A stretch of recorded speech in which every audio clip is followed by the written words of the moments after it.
Trash talking your boss with your soulmate. Did you survive in the workplace? Office romance? Be careful. Even the photocopier knows all the gossip.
도시는 세계와 연결되어 문화를 창조했고 새로운 것을 받아들였다. 함께여서 우리는 더 자유롭고 더 멀리 갈 수 있어. 닫힌 문이 아니라 열린 질문으로. 나에게 에이펙은 자유, 융합, 국제성, 다양성, 포용, 개방. 신라의 정신이 에이펙 2025로 이어집니다.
Hello and welcome to our morning edition of Arirang News. We begin with these stories making the headlines at this hour. North Korean leader Kim Jong-un met China's Xi Jinping for the first time in 6 years and said Pyongyang will continue to support China's interests. Kim has now left Beijing after wrapping up his 5-day trip, his longest visit to China on record. U.S. President Donald Trump signed an executive order to lower Japanese auto tariffs to 15%, increasing the likelihood of a gap in tariffs with South Korea, which still imposes 25%. After at least 16 people were killed in a funicular crash in Lisbon, Portuguese authorities confirmed that they have identified the bodies of 8 victims: 5 Portuguese, 2 South Koreans, and 1 Swiss national. We begin in Beijing, where North Korean leader Kim Jong-un and Chinese President Xi Jinping held talks last night, reaffirming friendship and discussing a variety of issues. Our Kim Bo-kyung starts us off. North Korean leader Kim Jong-un and Chinese President Xi Jinping's meeting signaled the restoration of close ties that had grown distant due to the recent North Korea-Russia rapprochement.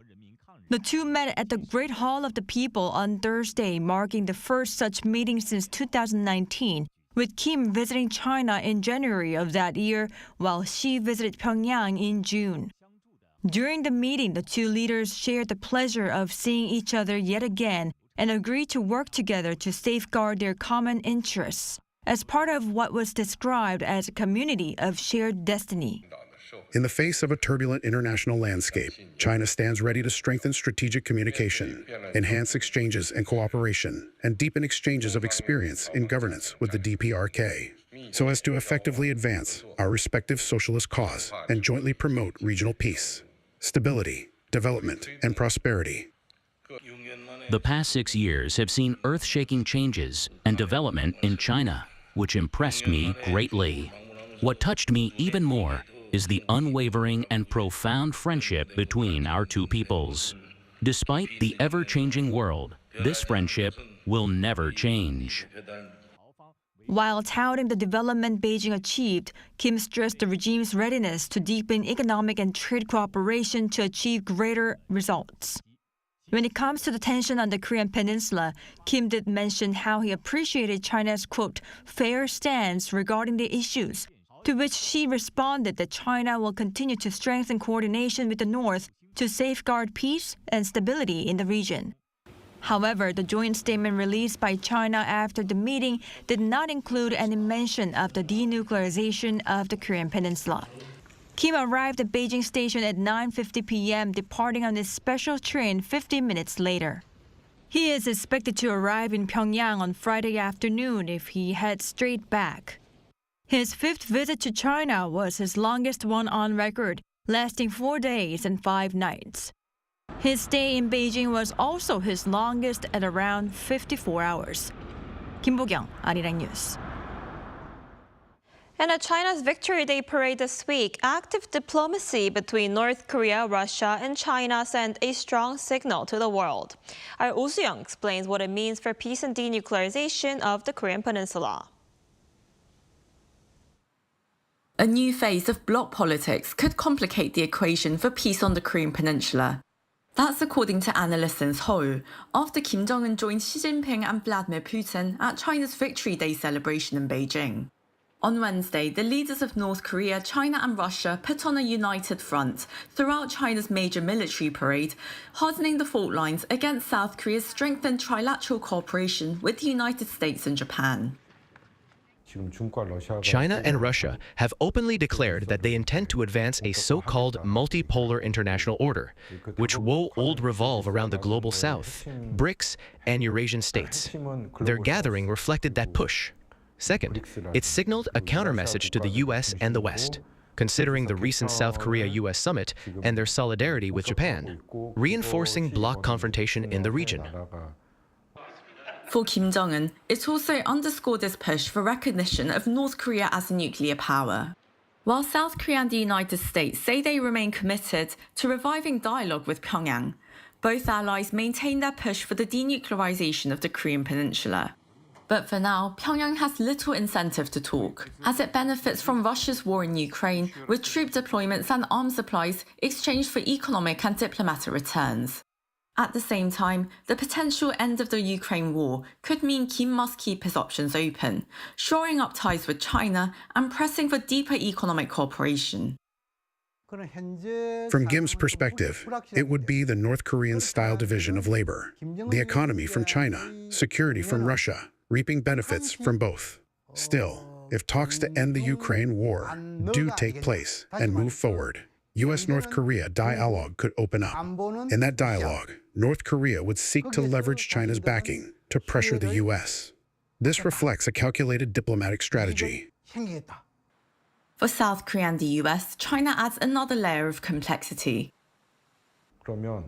China's decision to invite Kim underscores its role as a key player in Korean peninsula and regional affairs, displaying Beijing's firm influence on the North. The message is that Seoul and Washington must maintain amicable ties with China if they want to improve relations with the North. It's a leverage Xi Jinping's clearly flaunted as he elevated Kim Jong-un's treatment with special protocol in Tiananmen Square. The diplomatic calendar further raises the stakes. South Korea will host the APEC leaders meeting this October and has hoped to see the leaders of the US, China, and even North Korea show up. Attending the Victory Day parade instead of President Lee Jae-myung, National Assembly Speaker Woo Won-sik has invited Xi Jinping to APEC once again. It remains unclear whether the Chinese leader will accept. China initially had high hopes at the start of the Lee administration, but despite stressing pragmatic, national interest-based diplomacy, Lee prioritized a summit with Japan and reaffirmed its alliance with Washington. That likely displeased Beijing. Looking forward, Seoul says it will continue to strengthen its alliance with the United States while pursuing a stronger relationship with China in a way that mutually benefits their citizens, while calling on Beijing to play a more constructive role in Korea Peninsula affairs. Oh Soo-young, Arirang News. So as we just heard, North Korea's Kim Jong-un met China's Xi Jinping in Beijing for the first time in 6 years. And their rare one-on-one meeting was largely focused on reaffirming friendship. Now, as for South Korea, President Lee Jae-myung will be traveling to New York later this month, where he could meet his American counterpart, Donald Trump, for the second time in around a month. For more on this, we're joined by Professor Kim Dong-soo, professor at the Division of International and Area Studies at Bugyeong National University. Professor Kim, thanks for joining us this morning. Good morning. So, North Korean leader Kim Jong-un sat down for talk with China's Xi Jinping last night, and Russia's Putin in Beijing also. What's your assessment of North Korea moving closer to Beijing and Moscow? I think the increasing closeness between North Korea, Beijing, and Moscow suggests a strategic realignment that could influence regional and global dynamics. By strengthening ties with China and Russia, North Korea may be seeking to diversify its diplomatic and economic partnership and enhance its security through support from major powers. This shift could serve as a response to the ongoing international sanctions and diplomatic pressures, offering North Korea a broader set of alliances to potentially negotiate from a position of greater strength. Although the exact implication depends on how these relations develop, what is certain is that Kim's appearance in Beijing was a kind of bold move in a broader game of global power recalibration.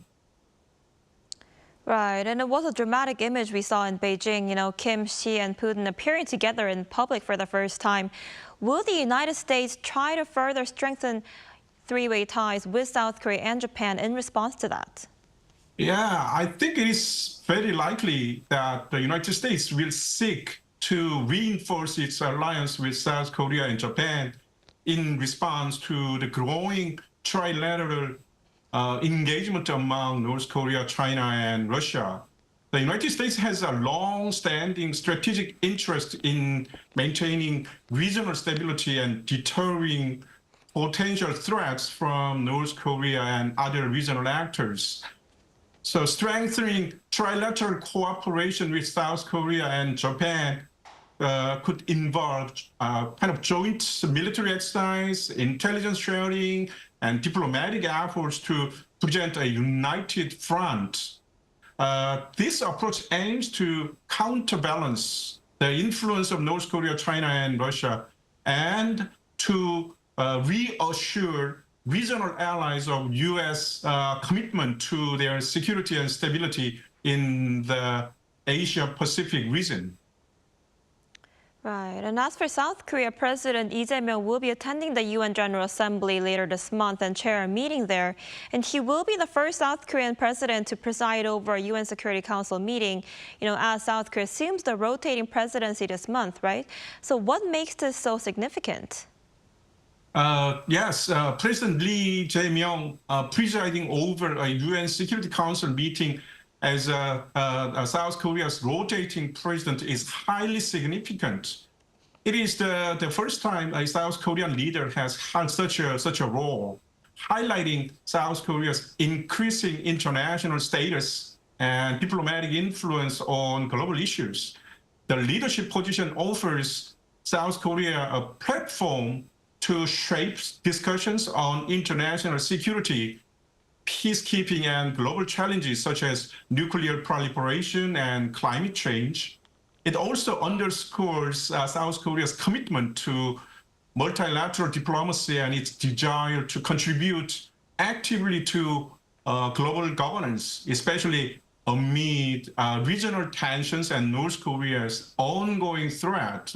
Overall, it enhances South Korea's diplomatic standing and provides an opportunity to advocate for issues important to the country and to the broader international community.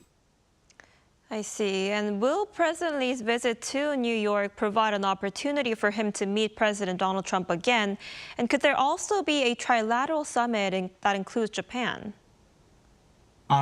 Given the diplomatic importance of UN General Assembly, there is a reasonable possibility that President Lee could arrange another meeting, formal or informal, with US President Donald Trump while both are in New York.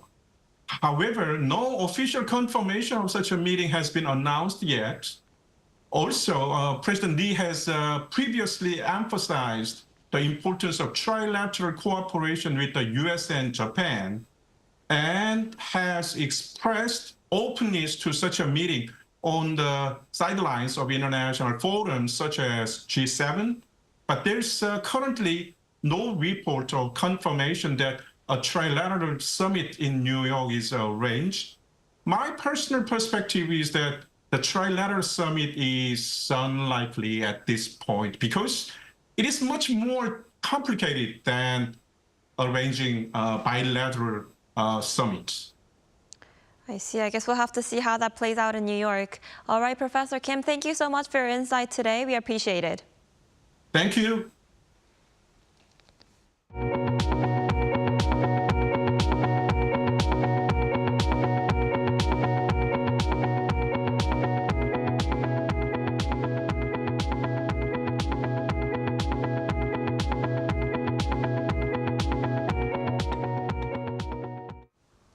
U.S. President Donald Trump signed an executive order on Thursday under which tariffs on imported Japanese automobiles and parts will be lowered from the current 27.5% to 15%. The new tariff rate will apply retroactively to Japanese auto products that arrived in the U.S. on or after 12:01 a.m. on August 7th, Washington time. The order stipulates that for a Japanese product with an existing duty of less than 15%, the total sum, including the reciprocal tariff, will be 15%. And for a product with an existing levy of at least 15%, the reciprocal tariff will be 0%.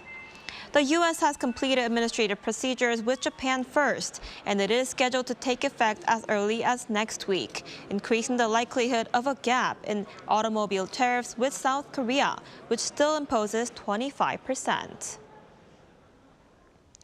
Meanwhile, over in Europe, the tragic crash of the historic Gloria funicular in Lisbon has left 16 victims dead, of which 2 have been identified as South Korean nationals. A mass was held at the site of the accident Thursday night, and an investigation has been launched by the local authorities, with all of Lisbon's funicular shut down for technical inspections. Our Ian-jin has the details.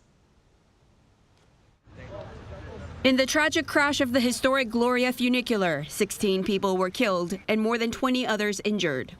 On Wednesday around 6:15 p.m. local time, Lisbon's 140-year-old funicular train, which is popular with tourists, derailed and crashed into a building. Portuguese President Marcelo Rebelo de Sousa and Prime Minister Luís Montenegro visited the site of the funicular accident on Thursday evening for a mass in honor of the 16 victims of the crash. Prime Minister Montenegro called the crash one of the biggest human tragedies in the country's recent history, and President Rebelo de Sousa told journalists that it was a time to mourn the deceased and to console their family members. Today is a national day of mourning. It's mourning for Lisbon, but also for Portugal. In this hour of mourning, we are waiting for a time when, first and foremost, we must mourn the dead, respect the dead. Believers pray for the dead. Non-believers think of the dead. The yellow funicular that carried many tourists up and down a steep hillside in Lisbon was left overturned on the cobblestone street. Of the 16 victims, the coroner has so far identified the bodies of 5 Portuguese, 2 South Koreans, and 1 Swiss national. 5 Portuguese citizens have been fully identified through scientific methods. 2 South Korean citizens. We have had close collaboration with the South Korean embassy from the outset. And 1 identified Swiss victim identified through Interpol. Among those not yet officially identified may be 2 Canadians, 1 Ukrainian, and 1 German. It is not known how many passengers were on board when the crash happened. And an investigation has now been launched by Lisbon prosecutors, police, and the Transport Accident Investigation Department. Carish, the company that operates Lisbon's buses, trams, and funiculars, said all of its funiculars and its vertical lifts in the capital had been shut down for technical inspections, which would take place in the coming days. 이은진, Arirang News.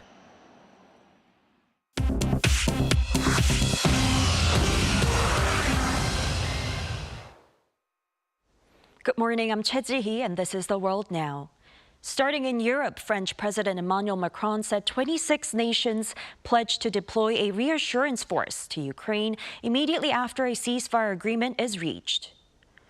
According to Macron, following the coalition of the willing meeting in Paris on Thursday, 26 countries have committed to providing security guarantees for Ukraine. These forces are intended to deter future Russian aggression, not engage in combat, and will be deployed the day after a ceasefire or peace deal takes effect. Ukrainian President Volodymyr Zelensky, alongside U.S. Special Envoy Steve Witkoff, participated in the summit. While continued American support was discussed, the U.S. has not yet pledged ground troops. Macron also said U.S. support for Ukraine's security guarantees will be finalized in the coming days following a call with President Donald Trump. Though some EU countries, including Italy, have ruled out sending troops, others, such as Germany, are weighing participation and may support Ukraine through training and equipment. The United States has promised to support Ecuador's fight against drug cartels, announcing nearly $20 million in new funding. The announcement was made during Secretary of State Marco Rubio's visit to Quito, Ecuador on Thursday, where he unveiled $13.5 million in security assistance for general anti-cartel operations and an additional $6 million to equip the Ecuadorian Navy with surveillance drones. Rubio also designated Ecuador's most notorious gangs, Los Lobos and Los Choneros, as foreign terrorist organizations, referring to them as vicious animals. The designation grants the U.S. broader authority to freeze assets, target operations, and enhance intelligence sharing capabilities. Ecuador's President Daniel Noboa expressed support for tighter cooperation with the U.S., including the possibility of reinstating a U.S. military base in the country. This decision comes in response to a surge in violence and drug trafficking driven by cartels in Ecuador. In the Democratic Republic of Congo, a new Ebola outbreak has been confirmed in central Kasai province, where 15 people have died and 28 suspected cases have emerged, according to the country's health ministry on Thursday. The latest case involved a 34-year-old pregnant woman admitted to the hospital in August, who subsequently showed symptoms of the illness. This marks the country's 16th Ebola outbreak since the disease was first identified in 1976. Officials said the Zaire strain, which is rare but highly fatal, was identified. The World Health Organization said it was acting with determination to halt the spread of the virus and protect communities rapidly. Italian fashion icon Giorgio Armani passed away at the age of 91 on Thursday, with reports saying he died peacefully at his home in Milan following a long illness. Dubbed the King of the Blazer, he was known for his modern Italian style, characterized by elegance and simplicity, having pioneered the concept of soft power dressing, which features more fluid, longer-cut suit jackets and loosely pleated trousers. Tributes poured in from across the fashion world and beyond, including Donatella Versace, who called him a giant, and others lauded his legacy. Armani remained actively involved in his brand and design work until his final days. An area for the public to express condolences will be set up over the weekend in Milan.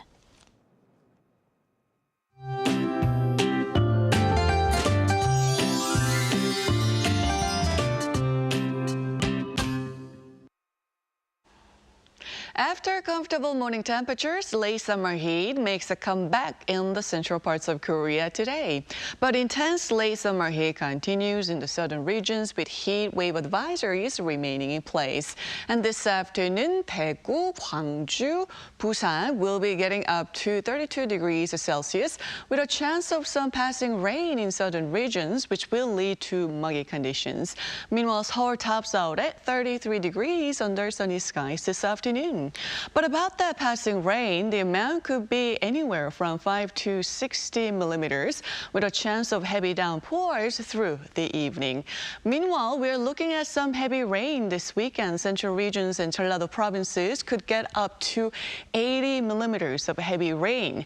Rain will start from the west, spreading nationwide, and it could pound down 50 millimeters per hour at times. Rain will continue in southern regions through early next week, but morning temperatures will get much cooler.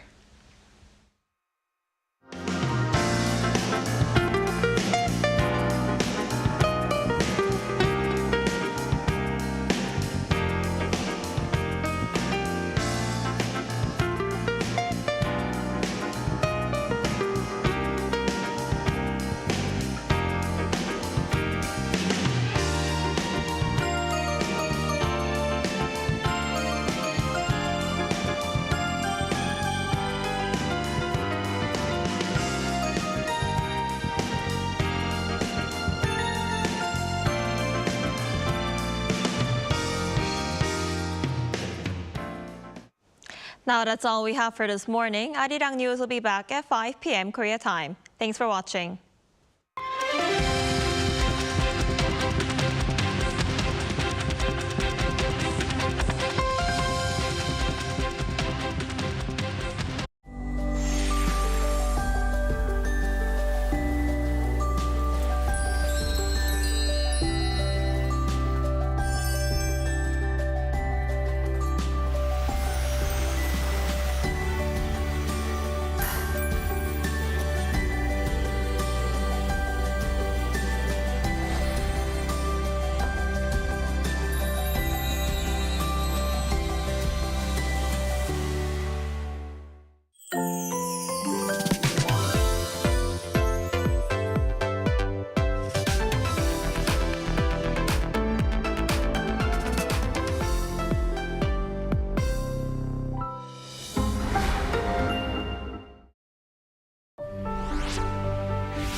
Set the facts straight. Get Korea right. K-culture is sweeping the globe. K-pop, K-drama, K-movie, K-food, and even K-beauty. Korean cultural content is gaining more and more fans worldwide. It's indeed the golden age of K-culture. But with this growing interest comes an increase in misinformation about Korea. There's so much inaccurate information out there. Even AI can sometimes get it wrong. So, we must set things straight and correct all the misinformation. So here's the plan. The Voluntary Agency Network of Korea, Bank, and Arirang TV present the Get Korea Right project. Our goal is to provide accurate information on important keywords that come to mind when we think of Korea. Blatant errors and false claims that distort history. It's time to set the record straight, sharing the true history and culture of Korea while raising the national brand. Let's get started with Get Korea Right. Are you ready to join?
We're here to bring a new type of news show.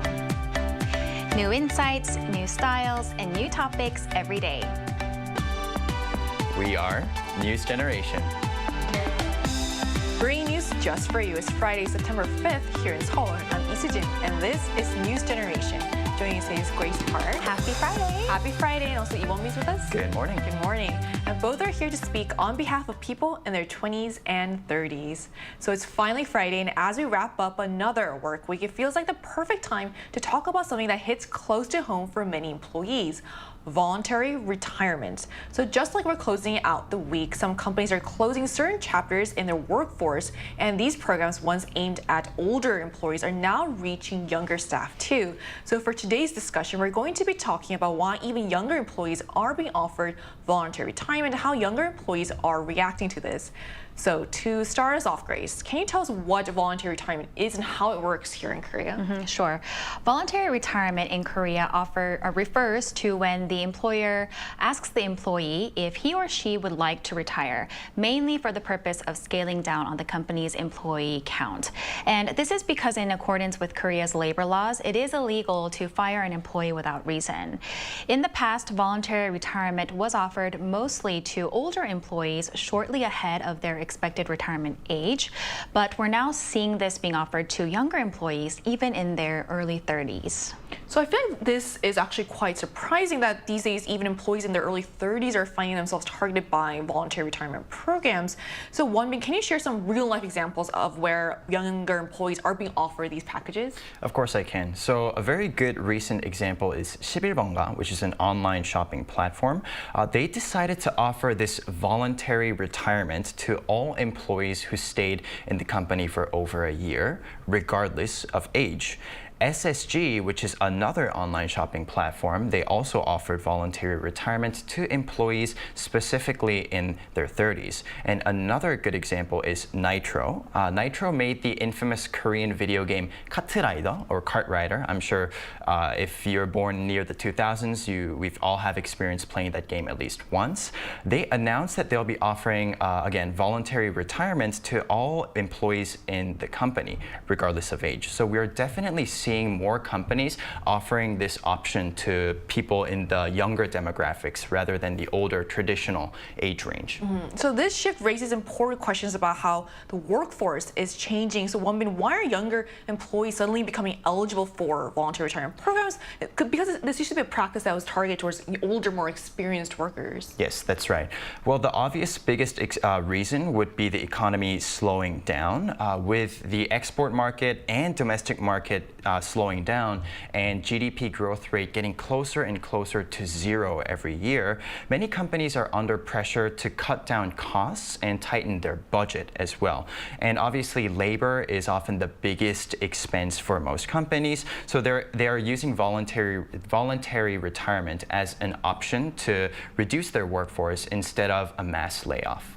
So the economy definitely plays a huge factor, but also advances in technology and AI are transforming the way we work, automating tasks that once required human labor and changing the skills companies need. So are these technological shifts and also influencing the decision to offer younger employees voluntary retirement, Grace?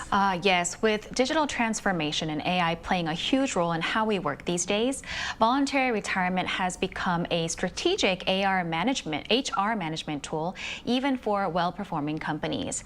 And this has changed the way that some interpret retirement, as it's no longer being based on age like in the past, but rather on role and contribution of the employee.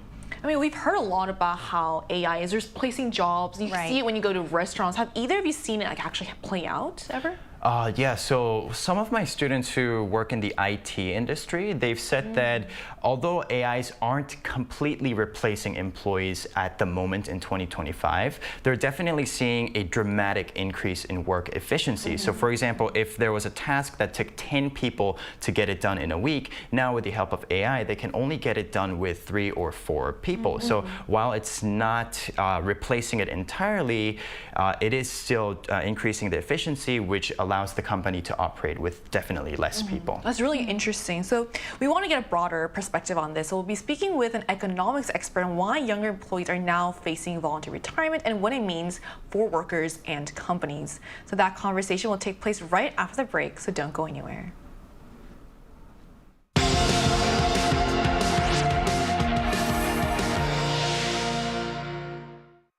NewsGen wants to hear from you. Go to YouTube and search our channel Arirang News. Click Community and leave a comment down below. Make a new type of news with us. Joining us today is Kwak Junyan, Assistant Professor of Economics at Seogang University. So hi, Professor. Thank you so much for connecting with us today. Good morning. Thank you for having me. Thank you for joining us. So is voluntary retirement unique to Korea, or do other countries have similar practices? Yes, correct. So as you mentioned, the voluntary retirement program, they offers options for workers to leave the company, and they usually provide fairly large financial compensation for such voluntary retirement. As you mentioned, recently Lotte-on or SSG in Korea, they offer such program. But this type of early retirement program is also exists in other countries like the US and Japan as well. Of course, if you think about the labor market, they are much more flexible, but they're still utilize such program. For example, US big tech companies like the Microsoft, the Amazon, they also plan to cut their number of employees by paying them to leave. And in Japan, also, Nissan Motor Company, they are in trouble, so they also plan to offer early retirement to employees, and those who are in the administrative positions. And they want to cut like 20,000 jobs worldwide. Professor, from your perspective as an expert, why are companies now offering voluntary retirement programs to younger employees too? Yes, so in general, in response to a decline in their sales and profits, because companies' objective is to, maximize their profit, they want to reduce their labor costs. And the early retirement program is a good instrument to implement that. Then they can hire new and productive workers, and they can increase their profits. Recently, another reason why they utilize this type of program is to make young employees leave, because they do not need as many of young workers, as you mentioned, due to technological change, such as innovations in generative AI technology. Let me take an example of information technology sector. With generative AI, for example, basic coding, which usually entry-level coders conducted, can be seamlessly done with just one-line prompting in ChatGPT, for example. So they are replaceable. However, for example, managers, they are usually old workers. They cannot be easily replaced by AI because the role of managers includes social and communication skills. And recently, the research by the Stanford University, they show that actually occupations facing the highest degree of exposure to AI are not in factories, but in offices or cubicles. The key vulnerability lies in the nature of tasks performed. For example, if a job is primarily screen-based, or if it involves predictable or information processing duties, then they say it is highly susceptible to AI-driven automation or augmentation. And let me go back to young workers. So in offices, young workers, they often do routine jobs, routine tasks that can be replaced easily by AI. However, managers, they do non-routine jobs like tasks like communication or negotiations. So this is the main reason why the recent technological change hit the young workers more than the old workers. I see. Thank you for giving your insight and the practical examples. Now, Professor, what challenges or concerns could this trend create for the economy or society now that younger employees are being offered voluntary retirement? And do you think companies should continue to do this? So I think this is a very important issue, because young workers, they are a very important part of the economy, especially in an era of low fertility rates, right? If young people cannot make a living, then they will not have their own children, which means the working age population will decline and our economy cannot grow anymore. And moreover, to generate new ideas and create innovations, we need a large pool of smart and experienced young workers. However, if we do not give them chances to have some experiences and create innovations that lead to high economic growth, then maybe our economy cannot grow in the future. And going back to your question on then, should companies continue offering this retirement program or not? I will say it's their own choice, because from the perspective of companies, maybe it's privately optimal for them to adjust their employee structure in line with change in the industry like AI innovations. However, if you think about the perspective of government, then maybe it might not be socially optimal, because we need young workers for sustained growth. So maybe we need to find ways to incentivize those companies to keep their young workers in their companies. I think maybe one very simple way is to offer a labor income tax deduction for young workers, for example, then, which will effectively cut the costs for companies to keep these young workers. And then we can grow together, and we can have more children as well. All right, we really appreciate how you shed light on the broader implications it could have on the economy. Thank you so much for joining us today, Professor. Yeah, thank you. Bye-bye. So we just spoke with an economics professor about whether voluntary retirement is unique to Korea, part of a global trend, why younger employees are now being included, and what challenges and solutions lie ahead for companies and society as a whole. We also looked at the pressures that have led companies to make these decisions, but beyond the policies and numbers, Wonbin, how do millennials and Gen Zs actually feel about being asked to consider voluntary retirement so early in their careers? So actually, surprisingly, we are having opposing perspectives rather than just one negative opinion. Because yes, getting fired and quitting your job is bad, but at the same time, companies are actually offering very attractive, juicy packages as compensation for those who choose to voluntarily retire. For example, the easiest example, the cash bonuses that are worth up to years of their salary, and sometimes financial support for their children's academic tuitions as well. So yes, the package itself is objectively attractive as well. And that being said, there are other multiple reasons that acts as a cherry on top that makes people to choose this option even further. So for example, similar to some other countries, workers in Korea have been dealing with low increasing rate of salary, and there wasn't much for them to expect for working there for a long time, for multiple years.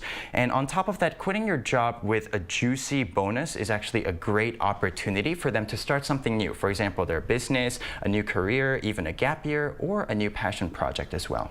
Well, it's good to hear that millennials and Gen Zs are open to what companies are offering them and that they're willing to consider different paths for their careers. But they're also raising concerns, like one being said, like whether these early retirement programs could leave them feeling uncertain. Can you tell us more about this, Grace? Sure. It is true that early retirement programs are adding to this anxiety and uncertainties about the future. And this is because retirees in their 30s face the double burden of having a shortened career and also being a bit older, leading to concerns about the difficulties of finding a new job. Plus, there's still this kind of stigma in Korean society toward those who choose to voluntarily retire because stability and the traditional retirement age is still very much the norm and is valued in Korean culture. So you actually work at a government-affiliated organization, Yes. like a company. How would you or your coworkers feel if you were offered this, do you think? I think it also, it would greatly depend on whether or not we would feel like we could get another job, because that would be a burden to carry if I felt like I didn't have any other career after this. So that would be a big factor. And I think 30s is kind of a good age to consider voluntary retirement, more so than if I were in my 40s or 50s. That would make it harder for me to find a new job. So yeah, depending on the package, if it was very juicy, like one being mentioned, I would consider it. Maybe my coworkers too. This is really interesting. You made a really good point because I feel like for employees, maybe for younger employees, more younger employees might be willing to take up this offer because if they're young, there's, like you said, there's some more opportunities for them to get a new job as well. So for those young people who choose to take voluntary retirement, it can also be a chance to start fresh and explore new opportunities. Some may view it as a way to reset their careers, pursue passion projects, or even shift into completely different industries. So Wonbin, what kinds of paths are these young people taking on after they retire? So I really agreed on the conversations that you guys had because I feel like it would be a much more attractive option if that person wanted to pursue something else other than their current career. And that is what the numbers are showing because like we discussed, there are multiple options that people can take, but the majority choose to start a new business, such as personal services or equipment and space rental businesses. And it's mostly because how young the average retirement age in companies are, which is 49, not even 50. So when someone quits their job in their 30s, they only have about 20 years max left to work in the company. Thus, starting their own business seems more reasonable because technically it can last forever if it goes well. So compared to getting a new career in a different company, many people are actually starting their own businesses. So while there are clear benefits to starting your own business, like having more independence, a chance to turn your passion to a career, and potentially greater financial rewards, it's definitely not an easy path. So it requires capital, resilience, and a lot of risk-taking, obviously. So how is the startup landscape looking for young people today, Grace? Yeah, like you said, Sujin, while being your own boss sounds like a great plan, it's not as easy as it sounds.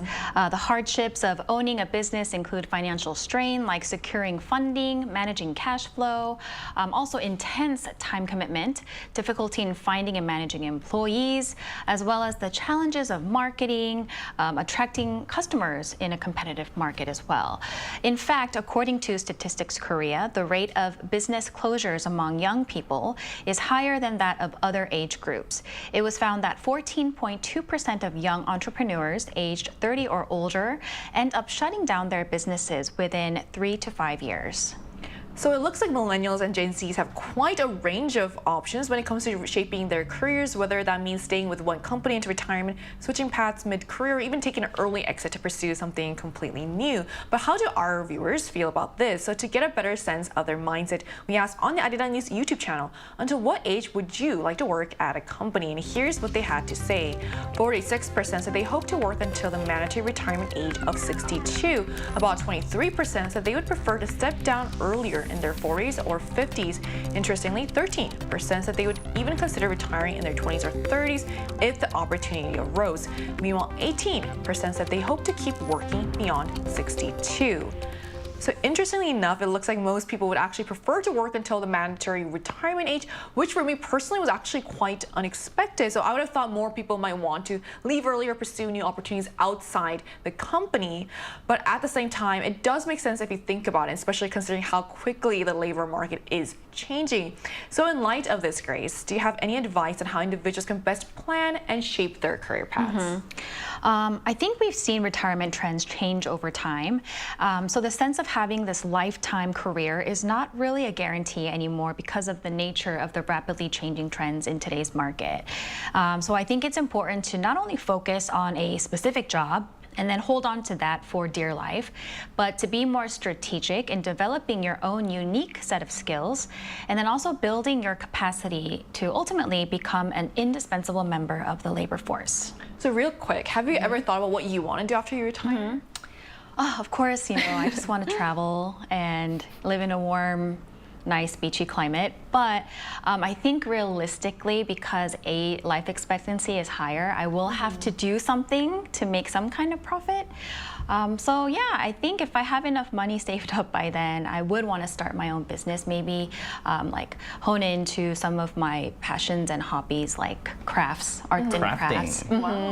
Like bead necklaces, like bead jewelry. That's a demand. Maybe like, I don't know, selling plants, flowers, because those are my hobbies. Projects, Turning a passion project to a career. Yes, but then I just don't know if that would be like a good source of cash flow. Well, you have 2 customers already, so. Oh, yeah. And to close off our discussion today, Wonbin, what can society do to best accommodate these shifting labor market trends? Yeah, so Grace answered, had a touch on the individual's perspective. I want to give a bit more of an opinion as a whole, as a society, and for the government. Like we just discussed, the time of having one job or one career for your entire life is definitely fading away. So we must normalize switching careers and provide the necessary support and the infrastructure. And the government must also make tools and programs that allow people to have a soft landing on their new career as well. Right. So as we've seen, voluntary retirement is no longer just a concern for older workers. Young employees are also part of this changing landscape. So while the workforce is evolving rapidly, this also opens up exciting opportunities, new career paths, and innovative businesses. So at the same time, whether it's individuals planning their careers, companies adapting their workforce strategies, or society updating support systems, everyone will clearly need to be proactive to adapt to this changing landscape. So with planning and support from companies and society, today's workers will hopefully be able to create careers that are not only sustainable, but also hopefully fulfilling. And this brings us to the end of today's episode of News Generation, but News Gen will be back Monday at 10:30 a.m. Korea time. Big thanks to Grace. Thanks for having me. For coming in, also Wonbin. Always a pleasure. And to all our viewers, thank you so much for watching, and we hope you have the best weekend. We are News Generation.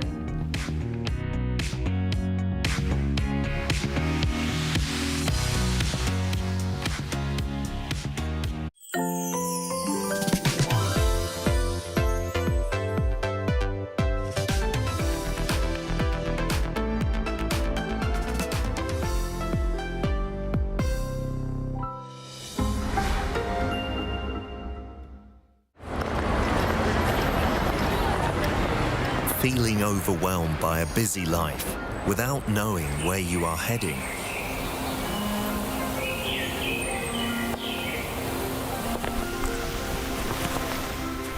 Realizing your mind has gone completely blank.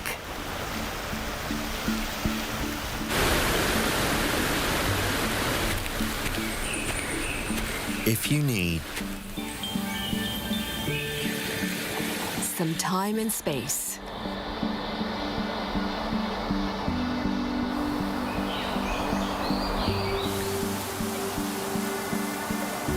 stay, escaping from a hectic life and waiting for your heart.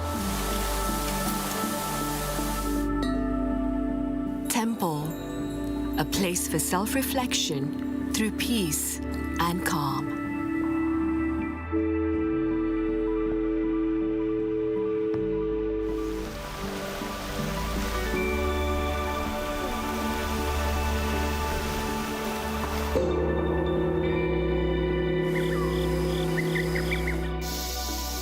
Walking and being in nature. Slowing down your body and mind. Staying for a joyful journey to face your inner self. Focusing on the present moment.